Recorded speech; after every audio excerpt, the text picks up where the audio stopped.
앉으시겠습니다. 오늘 함께 살펴볼 하나님 말씀은 누가복음 18장 9절에서 14절 말씀입니다. 낮아짐으로 높아지는 삶이라는 제목으로 함께 말씀 나누도록 하겠습니다. 오늘 살펴보는 비유는 예수님의 비유 중에서도 비교적 잘 알려진 단순한 비유입니다. 이 비유를 통해서 주님께서 가르치고자 하신 교훈은 무엇일까요? 주님은 이 비유의 마지막 결론에서 세리의 기도가 응답을 받았다고 하지 않고 이 사람이 의롭다함을 받고 그의 집으로 내려갔느니라고 말씀하심을 통해 이 비유가 어떤 연유로 설명되어지고 있는지, 왜 이 비유를 말씀하셨는지를 말씀하고 계십니다.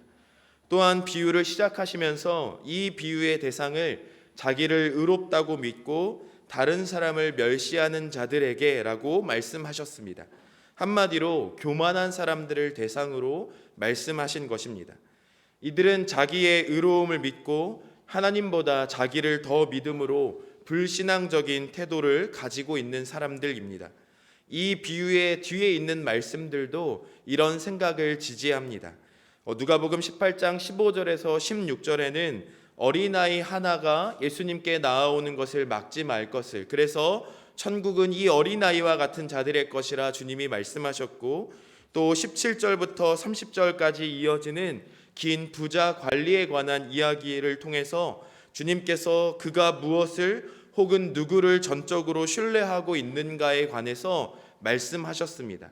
그러니 이것들은 모두 다 구원과 직결되어지는, 구원과 연결되어지는 말씀이라고 할 수 있습니다.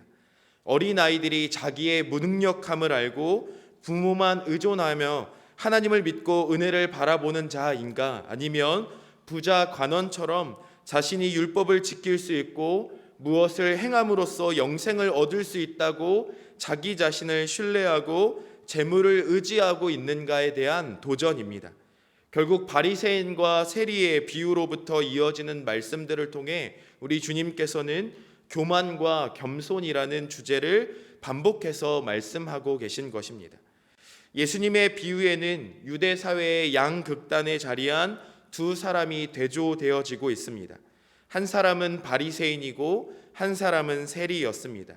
한 사람은 유대 사회 안에서 가장 존경받는 사람이었고, 또 한 사람은 사회적 혐오 대상이었습니다. 이 두 사람이 각각 기도하기 위해서 성전으로 올라감으로써 이 비유가 시작되어집니다. 예수님 당시에는 성전에서 매일 새벽과 오후에 각각 한 번씩 두 번의 속죄의 제사가 드려졌습니다. 이 속죄의 제사는 이스라엘의 죄를 속하기 위해서 매일 드려지는 제사였습니다. 그리고 이 제사에는 많은 유대인들이 참여하여서 때에 맞추어 그들의 사사로운 기도를 하나님께 올려드렸다고 합니다. 누가복음 1장 8절에서 10절에 보면 사가랴가 제사장의 직분을 따라 하나님께 제사하러 올라갔고, 그때에 누가복음 1장 10절에 그때에 많은 유대 사람들이 하나님께 기도를 올렸다라고 이야기하는데, 그때의 기도를 올린 것처럼 지금 바리새인과 세리가 성전에 나와 하나님께 자신의 기도를 올려드리고 있는 것입니다. 먼저 바리새인의 기도에 관하여서 우리 주님께서 말씀하십니다. 그는 서서 따로 기도하였다 말합니다. 그는 홀로 서 있으므로 씻지 않은 큰 무리로 말미암아 자신이 더럽혀지지 않도록 홀로 서 있었습니다. 성소에 아마 가장 가까운 자리이면서 사람들에게 가장 잘 보이는 자리, 그래서 마치 그에게 예약되어 있는 것처럼 그를 위한 자리에 그가 홀로 서서 두 손을 높이 들고 하늘을 향해 고개를 들며 이렇게 기도합니다.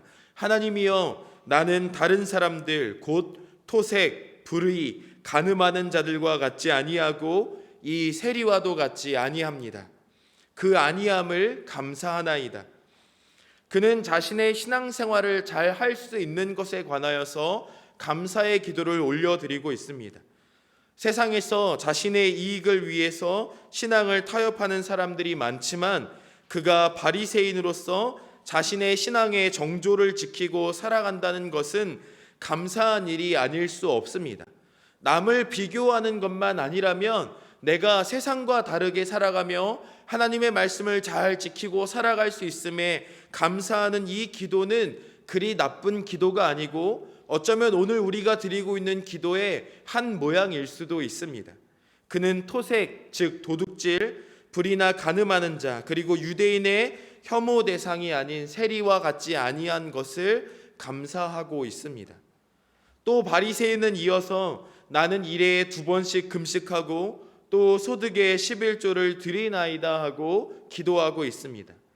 율법에 명시된 금식일은 1년에 한 번 대속죄일에만 금식을 하도록 명하였습니다. 또 그런데 경건한 바리새인들 중에는 더 철저한 경건을 지키기 위해서 특별한 절기에 앞 뒤로 이틀씩 1년에 12번을 더 금식하였다라고 이야기합니다. 그런데 이 사람은 매주 이틀을 더 금식하여 기도하고 있는 것입니다. 또 율법은 수학의 11조를 명합니다. 그런데 이 사람은 소득의 11조, 곧 수학이나 일정 수입의 11조를 넘어서 자신이 돈으로 구매한 것이나 음식에도 11조를 내고 있다라고 말하는 것입니다. 그러니까 자신이 번 것뿐 아니라 쓰는 것에도 11조를 내고 있다고 하나님께 자신의 행위를 자랑하며 기도하고 있는 것입니다. 그는 율법의 요구 이상을 행하는 사람, 넘치는 순종으로 하나님께 올리는 사람입니다.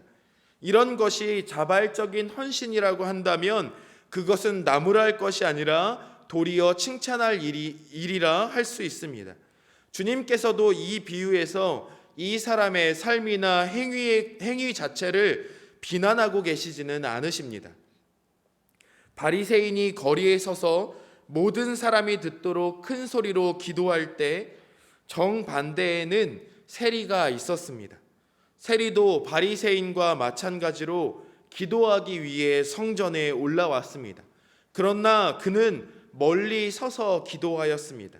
아마도 성전 밖 이방인의 뜰에 서서 하나님께 기도하였을 것입니다.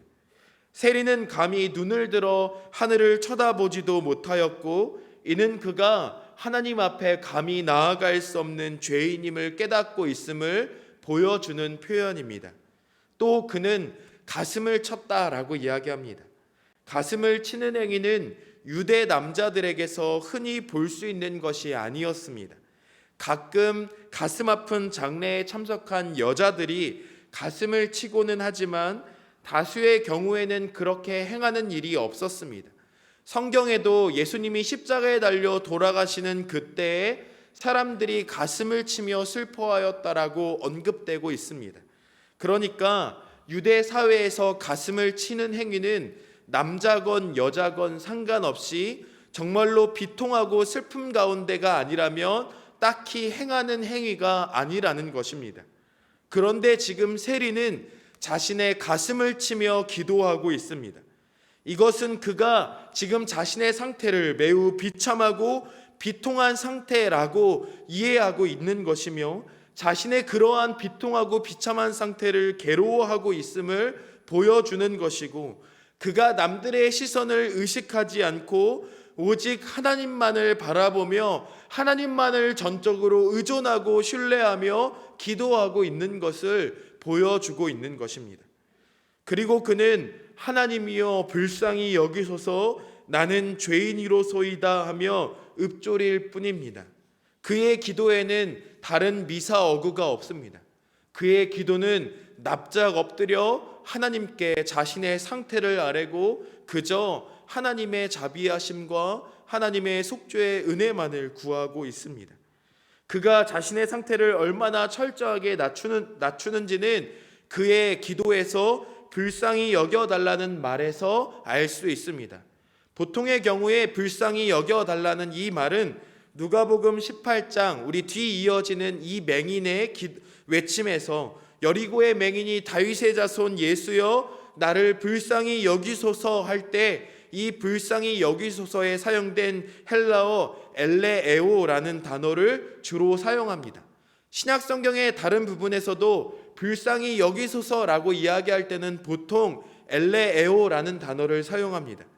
그에 반하여서 오늘 성전에 올라가 기도하는 이 세리의 기도에 사용되고 있는 불쌍히 여기소서라는 단어는 신약 성경에 단 2번 사용된 할라스코마이라는 단어입니다. 이 단어는 오늘 본문에 한번 사용되고 또 다른 데서는 히브리어에 사용되는데, 히브리어에 사용될 때 번역되는 우리말은 속량하다라는 뜻입니다. 그러니까 이 단어는 단순히 하나님의 자비를 구하며 나를 불쌍히 여겨달라는 기도가 아니라 나의 죄를 속량하여 주옵소서, 오직 하나님께만 속죄의 은혜가 있음을 깨닫고 하나님 앞에 나아가 나의 죄를 용서하시고 나를 하나님께서 받아달라는 간절한 외침이 있는 것입니다.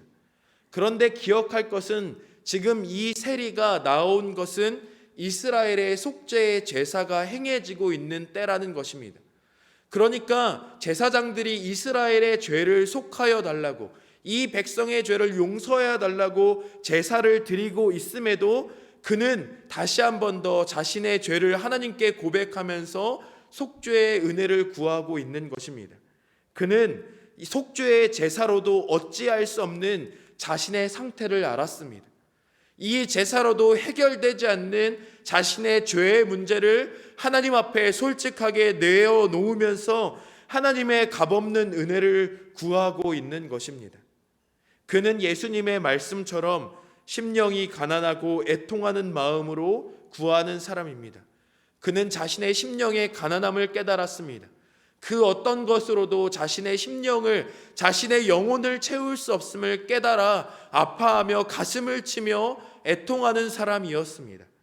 그의 기도는 마치 백성을 위해 기도한 학자 에스라의 기도 같기도 합니다. 우리 에스라서 9장 6절의 말씀을 함께 읽어보겠습니다. 우리 에스라서 9장 6절의 말씀입니다. 우리 함께 이 말씀을 읽습니다. 함께 읽습니다. 나의 하나님이여, 내가 부끄럽고 낯이 뜨거워서 감히 나의 하나님을 향하여 얼굴을 들지 못하오니 이는 우리 죄악이 많아 정수리에 넘치고 우리 허물이 커서 하늘에 미침이나이다. 아멘. 또 시편 51편에 다윗이 범죄함 가운데 하나님께 드렸던 기도도 이와 같습니다. 우리 시편 51편 1절부터 3절 말씀도 함께 읽습니다. 하나님이여, 주의 인자를 따라 내게 은혜를 베푸시며 주의 많은 긍휼을 따라 내 죄악을 지워주소서. 나의 죄악을 말갛게 씻으시며 나의 죄를 깨끗이 제하소서. 무릇 나는 내 죄가를 아오니 내 죄가 항상 내 앞에 있나이다. 아멘. 에스라의 기도는 이스라엘 백성의 죄의 용서를 위해 하는 기도라면, 다윗의 기도는 자신이 밧세바를 범함으로 나단 선지자의 책망을 받고 난 다음에 하나님 앞에 엎드려 자신의 죄악을 고백하는 기도입니다. 에스라의 기도나 이 다윗의 기도나 모두 마찬가지로 오직 하나님의 은혜만을 바라보며 납작 엎드려 하나님 앞에 하나님의 속죄의 은혜를 구하고 있는 기도라 할 수 있습니다. 하나님 앞에 나아가는 죄인은 이 두 기도에서처럼 자신을 낮추어 엎드려 하나님의 은혜만을 구하는 기도여야 합니다. 하나님이 받으시는 기도는 자신의 상태를 깨달아 겸손하게 엎드리는 기도여야 합니다. 그 기도가 오직 하나님 앞에 상달되고 용납되는 하나님께서 받으시는 기도입니다. 주님께서 오늘 이 비유의 결론을 말씀하시면서 바리새인보다 이 사람이 의롭다 하심을 받았다 하지 아니하시고 바리새인이 아니고 이 사람이 의롭다 하심을 받았다고 말씀하심을 기억하여야 합니다. 바리새인보다 이 사람이 의롭다 하신 것이 아니라 바리새인이 아니라 이 사람이 의롭다라고 말씀하신 것입니다. 또 기도의 응답을 받았다 말씀하지 않으시고 의롭다 하심을 받고 돌아갔다 말씀하시므로 이 비유가 기도의 응답에 관한 말씀이 아니라 우리의 구원에 관한 이야기라는 것을 우리는 알 수 있습니다. 두 사람이 다 기도하기 위해서 한 길로 성전에 올라갔습니다. 그러나 한 사람은 하나님 앞에서 의롭다 하심을 얻었고 또 한 사람은 그렇지 못했습니다. 즉 이 비유는 우리가 어떤 자세로 하나님 앞에 나아가야 하는지, 어떤 태도로 하나님을 예배하는 사람이어야 하는가에 주목하게 합니다. 바리새인은 하나님 앞에 나아갔지만 그의 눈에는 토색하는 자, 불의하는 자, 간음하는 사람들과 세리들이 의식되어졌습니다. 그는 그런 자리에서 살지 않는 것을 하나님께 감사합니다. 그리고 그들과는 달리 자신은 율법이 요구하는 것 이상의 종교적 행위를 하고 있다는 사실을 언급하며 그것을 감사하고 또 자신의 행위를 자랑합니다. 윌리엄 바클레이의 말대로 그는 기도를 하는 것이 아니라 하나님 앞에서 자신을 간증하고 있는 것입니다. 그것도 자신을 자랑하고 자기의 의를 높이는 나쁜 간증 말입니다. 바리새인의 비교의 대상은 사람이었습니다. 그의 기도는 온통 자기의 의로 가득 차서 하나님의 은혜가 아니라 자기 자신의 행위에 대한 자부심으로 가득합니다. 오히려 자기의 의를 가지고 스스로가 하나님이 되어서 남을 판단합니다. 자기의 행위로 구원을 받는 것처럼 자신을 자랑하고 자신을 높입니다. 이만하면 하나님께서 자신을 높여야 한다고 자신을 하나님께 자랑하고 있는 것입니다. 그는 마치 예수님의 비유의 탕자의 비유의 첫째 아들처럼 계산합니다. 내가 얼마나 하나님께 많은 것들을 하고 있는지, 내가 얼마나 아버지를 위해서 애쓰고 있는지를 계산하고 적어 놓으면서 내가 이만큼 하였으니 아버지께서도 이만큼 나에게 돌려주셔야 한다고 자랑하는 첫째 아들 같습니다. 그는 하나님 앞에 나아가며 자신의 장부를 기록합니다. 자기의 일을 자랑하며 마땅한 은혜를 하나님께 요청합니다. 하지만 세리는 달랐습니다. 그는 오직 하나님만을 의식합니다. 그의 기도에는 오직 하나님과 죄인인 자신밖에 없으므로 자기보다 더 못한 죄인을 찾으려고 애쓰지 않습니다. 자기의 행위를 자랑하지도 않고 겸손하게 하나님 앞에만 서서 하나님의 기준으로 자기 자신을 바라봅니다. 그분 앞에서 자기가 어떤 사람인지를 고백하고 하나님의 속죄의 은혜를 구합니다. 하나님의 은혜가 아니면 나는 어찌할 수 없는 죄인임을 깨달아 가슴을 치며 비통하고 비참하고 괴로워하며 하나님의 은혜를 구하고 있는 것입니다. 이것은 기도하는 사람의 의식, 즉 마음의 문제입니다. C.S. 루이스는 경쟁적이고 상대를 비교적인 방식으로 생각하게 되는 것은 교만 때문이라고 말합니다. 교만은 자신을 상대적으로 우월하게 느끼도록 만들어서 사람의 마음과 의식에서 하나님을 잊어버리게 만듭니다. 그래서 교만한 사람은 하나님을 잊어버리고 언제나 남들과 비교하여 내가 얼마나 더 높은 곳에 있는지를 생각합니다. 그리고 이것은 곧 우리가 하나님께 나아가는 태도, 기도하는 태도에서 여실히 드러나게 됩니다. 마음속 교만이 하나님을 기쁘시게 하려는 우리의 관심, 우리의 기도, 우리의 예배까지도 타락하게 할 수 있다는 경고가 오늘 이 말씀, 이 비유에 있습니다. 복음을 잘 알고 있다는 것도 얼마든지 현대판 바리새인들을 만들어낼 수 있습니다. 우리는 내가 복음을 얼마나 잘 알고 있는지, 내가 성경을 얼마나 많이 읽었는지, 내가 얼마나 기도를 열심히 하고 얼마나 많은 예배에 참석하고 있는지를 자랑하면서 함부로 남을, 공동체를, 교회를 판단하고 믿음이라는 이름으로 얼마든지 다른 사람을 멸시할 수 있습니다. 그래서 알게 모르게 우리는 바리새인들과 같이 우리만의 높은 담장과 울타리를 치고 있는지도 모릅니다.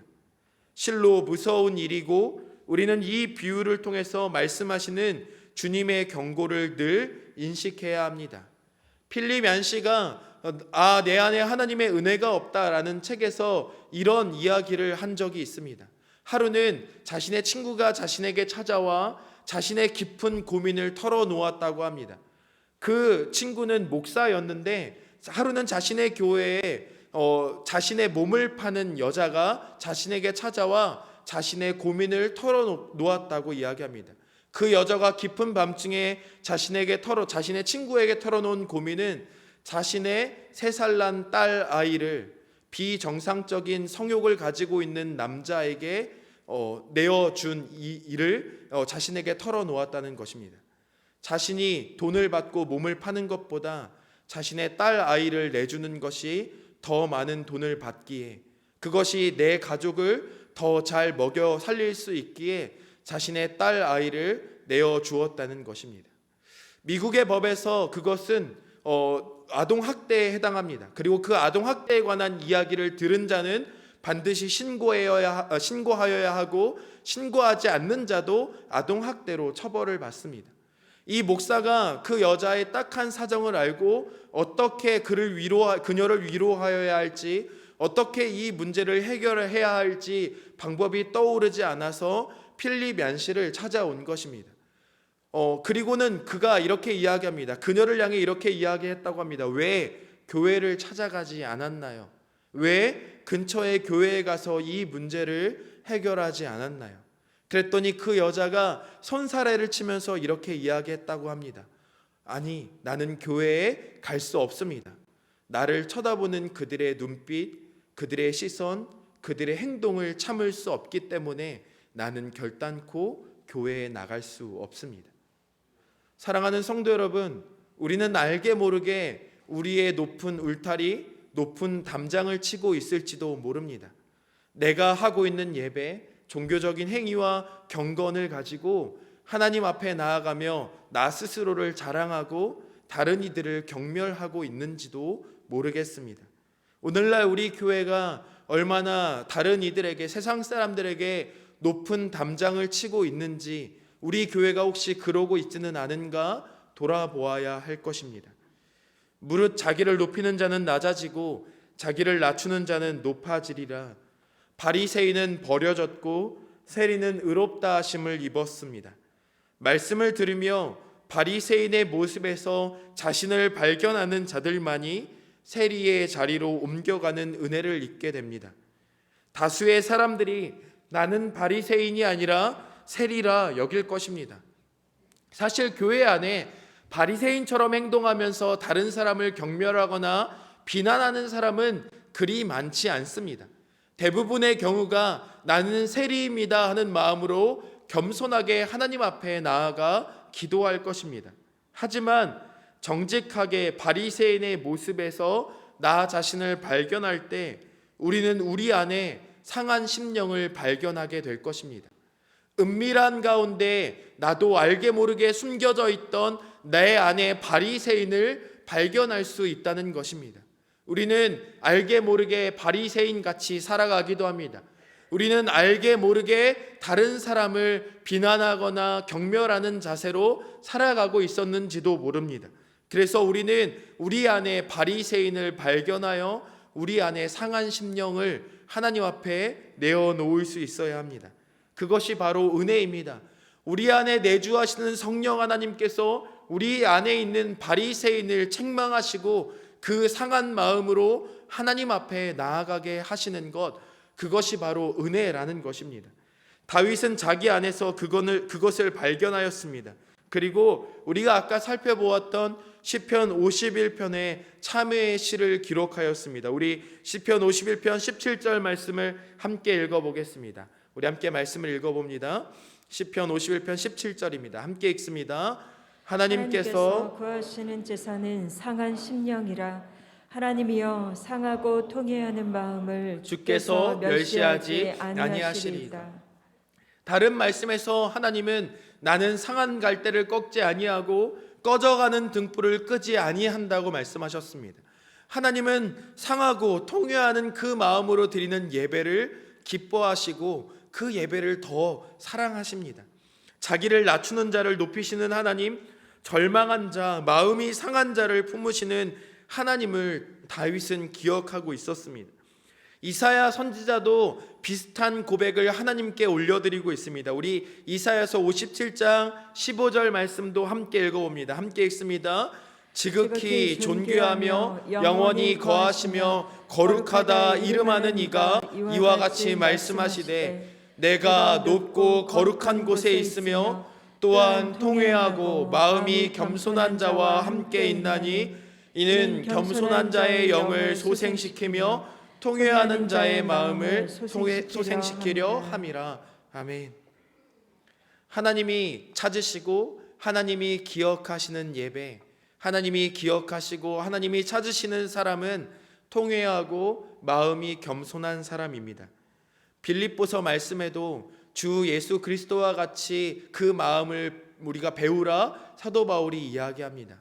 그는 본체 하나님의 영광을 버리시고 자신을 낮추사 우리와 같은 육체를 입고 이 땅에 오심으로 자신의 겸손함을 보이셨습니다. 하나님 앞에 우리의 교만함을 솔직하게 마주하며 세리와 같은 심정으로 하나님 앞에 납작 엎드려서 하나님의 은혜를 구할 때 우리는 비로소 우리 안의 교만함, 자기의 의를 몰아낼 수 있고 상하고 통회하는 마음으로 하나님을 마주할 수 있습니다. 상하고 통회하는 마음으로 하나님을 마주한 사람의 고백은 한결같습니다. 이사야의 고백처럼 나는 입술이 부정한 사람이며, 다윗의 고백처럼 베드로의 고백처럼 주여 나를 떠나소서 나는 죄인이로소이다 라고 고백하게 될 것입니다. 이 고백은 우리 삶에서 지속되어져야 합니다. 날마다 나를 깨뜨리고 나를 십자가에 못 박고 예수와 더불어 사는 것은 내 안에 있는 바리새인, 내 안에 있는 교만함을 발견하고 세리와 같이 엎드려 하나님의 은혜를 구하는 삶이어야 합니다. 의롭다고 하나님께서 인정하신 욥은 이유를 알 수 없는 고난을 겪어야 했습니다. 그가 깊은 고난을 통과하고 그가 하는 고백을 우리는 기억해야 합니다. 우리 욥기의 말씀을 함께 읽어봅니다. 욥기 40장 4절 말씀입니다. 보소서 나는 비쳐나오니 무엇이라 주님께 대답하리이까 손으로 내 입을 가릴 뿐이로소이다. 또 42절 5절 6절에 이렇게 고백합니다. 내가 주께 대하여 귀로 듣기만 하였사오나 이제는 눈으로 주를 배옵나이다. 그러므로 내가 스스로 거두어 드리고 티끌과 제 가운데에서 회개하나이다. 아멘. 욥은 거룩하신 하나님의 영광을 마주하였습니다. 사실 욥의 바람은 다른 것이 아니라 혹시 나에게 죄가 있다면 그 죄가 무엇인지를 알려달라는 것뿐이었습니다. 그런데 우리가 욥기를 잘 읽어보면 하나님은 끝까지 욥이 왜 고난을 받아야 하는지 그 이유를 설명해 주지 않으셨습니다. 그런데 욥은 그 영광의 하나님, 그 위대하고 놀라운 하나님을 마주하고 난 다음에 자신 안에 있는 죄악을, 자신 안에 있는 교만함을, 자신의 은밀한 것, 그 중심에 있는 자신의 연약함을 발견하고 하나님 앞에 납작 엎드려 티끌과 죄 가운데 회개하였습니다. 사랑하는 성도 여러분, 우리 안에 있는 교만함, 우리 안에 있는 은밀한 죄악들을 발견하여야 합니다. 하나님은 겸손한 자를 사랑하십니다. 야고보는 하나님이 교만한 자를 물리치시고 겸손한 자에게 은혜를 주신다 말씀합니다. 베드로 역시 하나님은 교만한 자를 대적하시되 겸손한 자들에게 은혜를 주시느니라 말씀합니다. 하나님은 겸손한 자에게, 자기를 낮추는 자에게 은혜를 베푸십니다. 상하고 통회하는 마음, 심령의 가난함으로 애통하는 마음을 가진 이가 하나님 나라의 기쁨을 누릴 것입니다. 사랑하는 성도 여러분, 오늘 우리의 가슴을 치며 상하고 통회하는 마음으로 내 마음이, 내 영혼이 얼마나 가난한지를 깨달아 애통하는 마음으로 하나님을 예배하는 모든 성도님들이 되시기를 간절히 소망합니다. 우리의 매일의 삶이 하나님의 은혜가 아니면 살 수 없노라고, 매일의 삶이 내 힘이 아니라 내 의가 아니라 하나님의 능력이 아니면 살아갈 수 없음을 깨달아서 날마다 하나님 앞에 엎드려 하나님의 은혜를 구하시는 삶이 되시기를 간절히 소망합니다. 겸손히 주 앞에 나아갈 때 우리는 그분의 은혜를 힘입어 그와 더불어 영광을 입게 될 것입니다. 하나님께서는 이런 은혜를 우리의 모든 삶에 허락해 주시기를 갈망하고 계십니다. 하나님은 상한 갈대를 꺾지 아니하시고 꺼져가는 등불을 끄지 아니하시며 상하고 통회하는 마음으로 드리는 예배를 기뻐 받으십니다. 사랑하는 성도 여러분, 우리 이번 한 주간의 삶이, 아니 우리 평생의 삶이 오늘 이 말씀을 기억하며 겸손하고 낮아지는 삶이 되시기를 간절히 소망합니다. 혹시 우리 안에 있는 바리새인 같은 마음이 있다면 그 바리새인 같은 마음을 깨달아 하나님 앞에 솔직하게 내어놓는 세리가 되시기를 간절히 소망합니다. 그러므로 하나님 앞에 나아가 하나님의 은혜를 구하며 하나님께서 더하여 주시는 풍성한 속죄의 은혜, 하나님께서 우리에게 더하여 주시는 풍성한 은혜를 깨달아 기쁨으로 또 한 주간 살아가시는 모든 성도님들이 되시기를 간절히 소망합니다. 제가 기도하겠습니다. 사랑의 주님, 감사합니다. 오늘도 우리에게 말씀을 더하여 주시고 이 말씀으로 하나님 앞에 나아가 기도하고 하나님 앞에 솔직하게 은혜를 구하게 하시니 감사드립니다. 하나님, 우리의 연약함을 주 앞에 내어놓습니다. 우리의 연약함 가운데 우리를 용서하시고 우리를 불쌍히 여겨 주시옵소서. 그리고 우리 가운데 하나님의 크신 은혜를 더하여 주시옵소서. 또 우리가 주의 은혜를 구할 때 주님 우리를 외면치 마시고 상한 갈대를 꺾지 아니하시고 꺼져가는 등불을 끄지 아니하시는 하나님의 은혜를 우리 가운데 보여주시옵소서. 감사드리며 우리 가운데 은혜를 베풀어 주시는 예수 그리스도 이름으로 기도드립니다. 아멘.